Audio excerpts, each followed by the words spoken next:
Hello and welcome to the Mindset Coach podcast, the show where coaches and coaches-to-be tune in to learn how to integrate mindset coaching tools and neuroscience-based techniques into their practice and grow and scale a coaching business they love.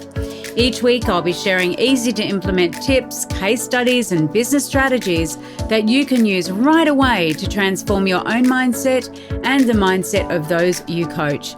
I'm your host, Lara Young, founder of the Mindset Coach Academy, author of 52 Adventures to Change Your Life, award-winning business owner, coach and coach trainer. Tune into this podcast each Friday, free on all the podcasting apps, and click to subscribe so you never miss an episode. And remember, mindset is everything.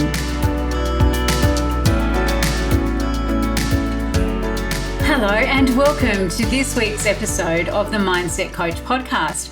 I'm Lara Young, and this week's episode has been inspired by the legendary Dolly Parton. Why? Well, this week I was watching a Netflix documentary. It's been very, very rainy here. I was watching a Netflix documentary about Dolly, and it really surprised me. There was a lot of information there that I didn't know before.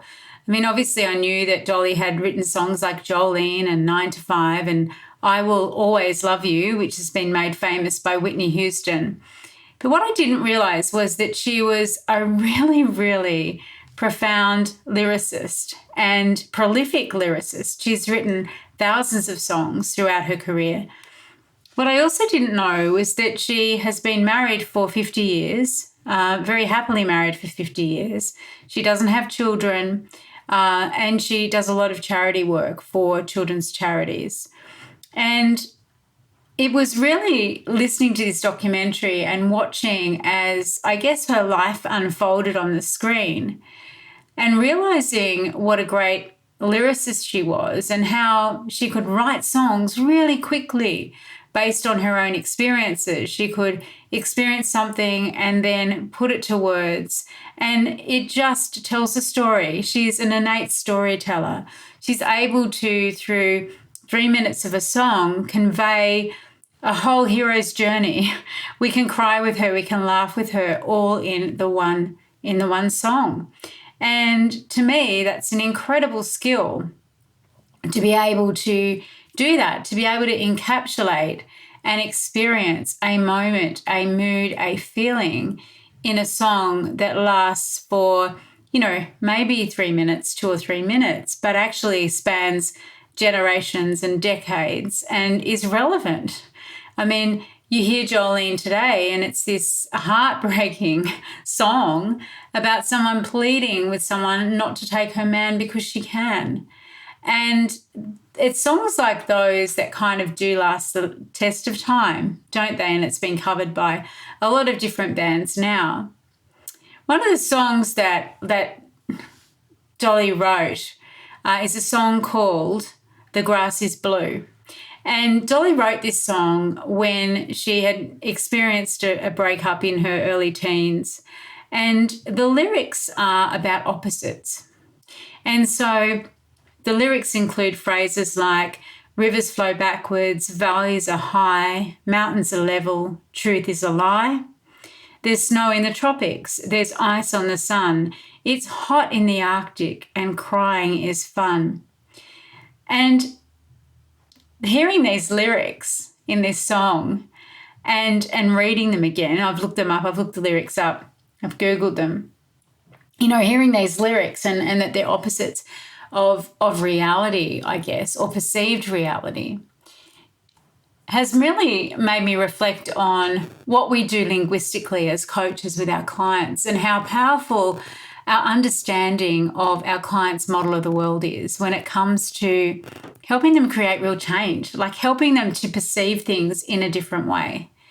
And there are a number of different techniques that we use, like reframing techniques or the meta model questioning patterns, where we actually take the client's perception of reality and we blow it out. And we blow it out because what we want to do is we want to help them to see that there are different ways of experiencing their reality. There are different ways that they can interpret the circumstances and events, relationships, actions and interactions that are going on in their lives. And when we do this, it is so powerful because it opens up new neural pathways. It opens up the opportunity for our clients to learn. It opens up the opportunity for our clients to think about things in new ways, perhaps that they hadn't considered before. And we actually then lower resistance to creating change because our clients are suddenly like, oh, I hadn't thought about it like that before. Now, in order to do this, one of the most powerful ways, I've spoken about reframing and the meta model, is very simple. And it's actually to ask your client, to invite your client to consider the opposite, just as Dolly Parton did, right? To consider the opposite that could be true, right? To consider the alternative to their way of thinking, their way of perceiving. And so it's interesting because when we think about doing that and we think about some of the concepts that are inherent in the work that we do as coaches, one concept, for example, being that perception is projection, that when we think something about someone else, when we see something, a behavior in someone else that we don't like, a characteristic that maybe rubs us up the wrong way, it's actually an invitation to ask ourselves, well, in what way is that characteristic inherent in me? In what way am I also doing that thing or being that person, that type of person? Because unless that is in some way inherent in me, I'm not going to be able to notice it in another person. And it's that friction, that tension, that rub that creates the lesson that says, well, there's an opportunity here for me to recognize myself in some of that behavior, in that person, in what I don't like, and to learn a lesson, right? And to think about, well, how can I be showing up differently? How am I doing that behavior? Maybe that annoys me or irritates me. So, for example, if we use the opposites theory, if someone says, oh, Nancy's such a gossip, you could say, well, try on this. I am a gossip. Turn it back on yourself and see how that feels, let that settle. Has there ever been a time when you've gossiped about other people, talked about other people behind their back? And really explore that. And it can be uncomfortable, right? It can be uncomfortable to put ourselves in that position. But, whenever we feel as though we are reacting or we're responding negatively to something or someone, it's an opportunity to learn and grow and to think, well, why am I responding in this way? And is there in that person's behavior or the actions or reactions something in me that I need to address, that I can be dealing with, that I have an opportunity to recognize and to change? And it's all about taking responsibility for ourselves and for our own experience. And so often we get fixed, and you will find this with your clients, you can get fixed on this track about focusing on what's wrong. And the more that we do that, the more we focus on what's wrong, the more evidence we continue to gather and attract into our experience that validates that. It validates that thought, validates that belief. And so we can start to think about using a reversal technique, an opposites technique, like Dolly does, with our clients to be able to say, okay, well, if a client, for example, comes to you and says, oh, he's no good for me, then you could try saying to them, well, why don't you try this on? Try on saying to yourself, I'm no good for him. And what happens? What do you experience when you say that to yourself? Or if someone comes to you and says, everybody hates me, have them try on, I hate everybody. And again, ask them, what do they experience when they say that, either out loud or to themselves? What do they feel? What do they see? What do they hear? What is their experience of actually saying that thing? Nobody loves me. Well, ask them to say, I love nobody, and see what happens. This technique is really, really powerful because it gets the client to actually think about that position in the opposite. but to think about their contribution in the dynamic, in the relationship, in the experience. Want to learn more about how you can become a certified mindset coach? Head on over to our website, www.mindsetcoachacademy.com/coach certification, and you'll find all the information that you need, along with a button to book a call with me to talk about how you can become the best coach you can be. So, for example, here's another one, a common one. Oh, he never understands me, doesn't seem to understand me. Well, then you can say to your client, try on saying this to yourself: I never seem to understand him. Now that's a powerful one, right? Because we always seek to understand other people, right? That is one of the key components of effective communication, is to come from, a place of seeking to understand the other person's model of the world. If we take responsibility for that clarity in communication, so it's not just he doesn't understand me, but it's I am taking responsibility and accountability because I never seem to understand him. I just don't get it. I don't understand him. And try that on. And it's interesting because this is a technique that you can apply with your clients in all kinds of different situations. You can apply it with belief. You can apply it with thought in relationship coaching. You can apply it in relation to the way they self-talk. How are they talking to themselves about themselves and their potential and the possibility and their worthiness? It's very, very interesting when we start to reshape and reframe the perception of a very subjective experience, because, of course, all our experience is subjective, right? It's the nature of life. We are the person going through it. We're the person seeing, hearing, feeling what we see, hear, and feel, what we think. And so, and we're responsible for those reactions and interactions. But when we stop and we turn it on its head and we say, well, what about if I think about it like this? And there's all those complex equivalences that people get into too as well, aren't there? Like, he's always late, he doesn't care about me. And you can say to a client, well, have you ever been late for someone that you cared about? And just leave it there. Take a beat, take a pause. Let that sink in. These linguistic techniques are, of course, a very powerful element of what I teach in the Mindset Coach certification program as part of our NLP training. And it really is exciting to me when we start to, as coaches, unlock what's going on in our client's mind so that they can have a broader window, a broader perspective, the ability to more broadly interpret in a positive light what is going on around them. Now, the other thing that we want to do as well is, and I've talked about this a little bit in previous episodes, where often your client will be so full of what they don't want. They'll be so easily able to tell you what they don't want that they find it hard to tell you what they do want. And part of that as well is about saying, well, if you don't want X, what is it that you do want? Like, what is the opposite of that thing? And here's where, again, Dolly's words and Dolly's song comes into play. It sparks this for me. Like, if someone's telling you that they don't want to be single, what do they want instead?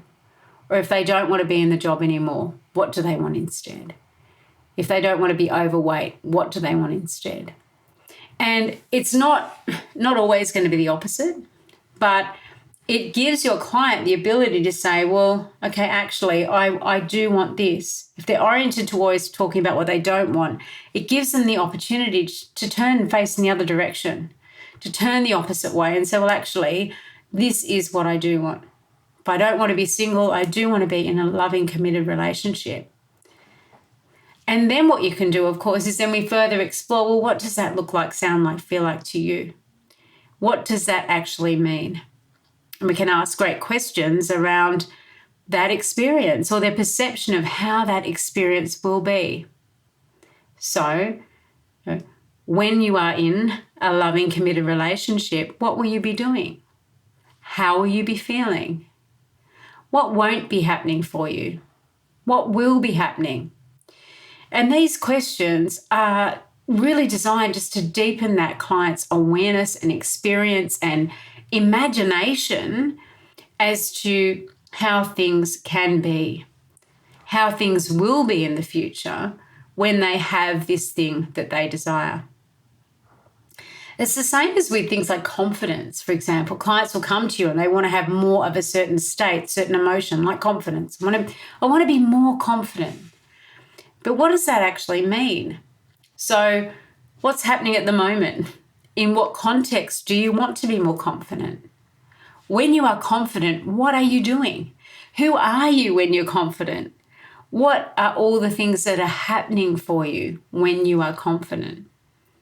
And how are you choosing not to be confident at the moment? We want to get a real sense from our clients of if they've got something, then what is the opposite that they desire? What is it that they desire? Is it a direct opposite? And what if, when that is happening, what do they perceive? What do they imagine will be happening for them instead? And getting that real concrete information from them is so powerful. It's such a great foundation for all the techniques then that we're going to use with our clients. Now, whether that is around eliciting their values, whether that's around conscious or unconscious belief change, whether that's around using negative emotions work in timeline therapy to clear out those negative emotions and install positive ones, whether it's about removing limiting decisions and limiting beliefs, whatever we go on to then do with our client, it has a really solid grounding because we know deeply, we understand deeply what it is that they want. What is the opposite of what they have now? What is it that they want? And it really helps us and the client to orient themselves in a way that is fully descriptive of this whole experience that they're wanting to achieve, that they desire to have in their life. And when it becomes this rich sensory experience, like the songs that Dolly Parton has written, when it becomes this hero's journey, this mini, telenovela almost, this mini story, this mini film, then it's so much more rich than a client saying to us, well, I want to get a job, or I want to have a partner, or I want to weigh 20 kilos less than I do now, right? It's so much more of a rich description. It's a rich sensory experience of what it is that they desire. And so we can start to challenge our client's brain a little bit, to stretch it, to increase neuroplasticity, new pathways, new ways of thinking about things, new options. And what are all the ways that this could happen for you? How do you know? How will you know when you're more motivated? How will you know? What will be happening when you're in that job that you just, lights you up and meets all your values when it comes to your career? What will be going on for you? And getting those specifics, so powerful, so powerful. So what I want for you this week is to start to think about how can you be using some of those linguistic gymnastics, those patterns, which enable us as coaches to help our clients see things from a new perspective, simply by asking them to think about the opposite of their current reality, or the opposite of the way they talk to themselves, or the opposite of the way that they're currently feeling, so that then we can free them up and they can free themselves up, their thinking, their behaviour, their beliefs, so that they can actually create and live the life that they desire to have, the life that they desire, so that, the grass is blue and the grass actually becomes green again. This week's adventure in 52 Adventures to Change Your Life is to bake a cake. Any cake you like. Could be flourless, eggless, gluten-free, or full-on delicioso indulgent. When it's in the oven, call a friend, invite them over to share a slice. That's it. Pretty simple. I'd love to see your images for your cakes over in the Mindset Coach Collective group on Facebook. And remember, take a photo. Write down about your experience. Did you invite friends over? How did you enjoy doing that baking? How did you enjoy the time between putting it in the oven and that timer ding going? Did you read a book? Did you write in your journal? Did you do some exercise? Or did you still enjoy lying on the sofa and smelling those beautiful wafty scents of beautiful baking in your kitchen. That's it for this week. Look forward to seeing you next week. I'm Lara Young from the Mindset Coach Academy and the Mindset Coach Podcast. See you next week. Bye for now. Well, that wraps up this week's episode of the Mindset Coach Podcast. Remember to join us next week for another episode and subscribe on iTunes. Leave us a review if you've loved it. Share it with your friends. And I really look forward to learning how you're implementing the tools and techniques that you're learning here. Mindset is everything.